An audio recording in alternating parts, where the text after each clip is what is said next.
Hello student, good morning all of you.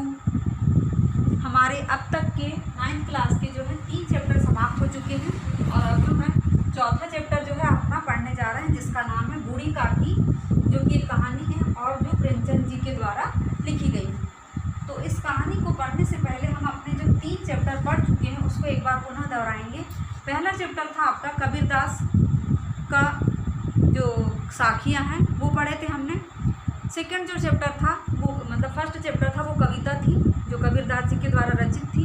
Second जो chapter था हमारा मित्रता निबंध था, जो कि आचार्य रामचंद्र शुक्ल के द्वारा लिखा गया था।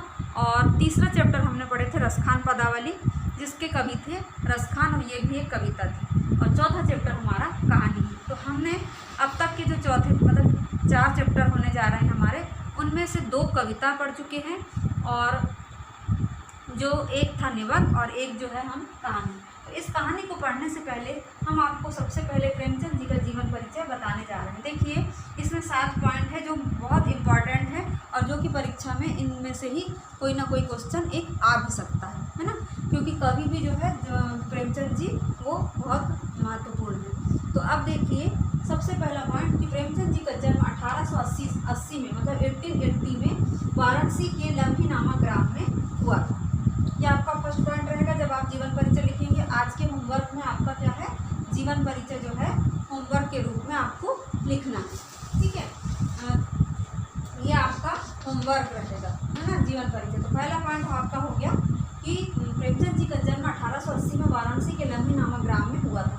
इनका वास्तविक नाम क्या था, नवाब राय था, है ना। इनका वास्तविक नाम नवाब राय था और ये नवाब राय के नाम से ही क्या करते थे, तीसरा जो पॉइंट बनेगा वो आपको लिखना है कि नवाब राय के नाम से ही ये साहित्य रचना करते थे, है ना। इन्होंने कहानी और उपन्यास के अलावा नाटक और निबंध भी लिखे। ये आपका चौथा पॉइंट होगा, ठीक है।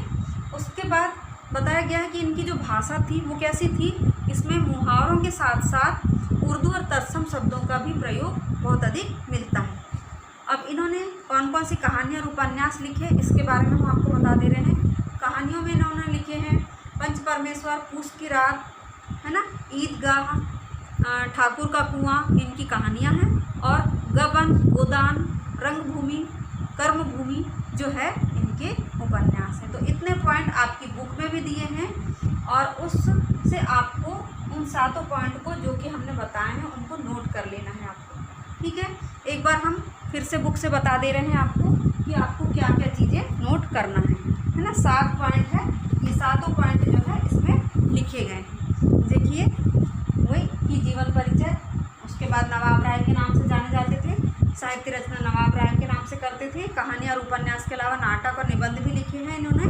और उसके बाद फिर कौन कौन सी कहानियाँ लिखी, कौन कौन से उपन्यास लिखे और इनकी भाषा में मुहावरों के साथ साथ उर्दू और तत्सम शब्दों का भी प्रयोग किया गया। अब साथ ही साथ हम यहाँ पर बताएंगे कि ये जो कहानी है बूढ़ी काकी, इसमें ये बताया गया है कि बच्चे और बूढ़े क्या हो जाते हैं, एक से हो जाते हैं, है ना। यानी बुढ़ापे में फिर से क्या हो जाता है, बचपन लौट कर आ जाता है। तो यहाँ पर जो बूढ़ी काकी है वो किसके समान हो गई है, उसका जो भतीजा था, उसकी जो बेटी है वो और बूढ़ी काकी के शौक क्या हो गए थे, बिल्कुल एक से हो गए थे कि बच्चे भी वही चीज़ मांगते हैं और बूढ़े भी वही चीज़ मांगते हैं। तो अब जो हम कहानी है वो कल पढ़ेंगे।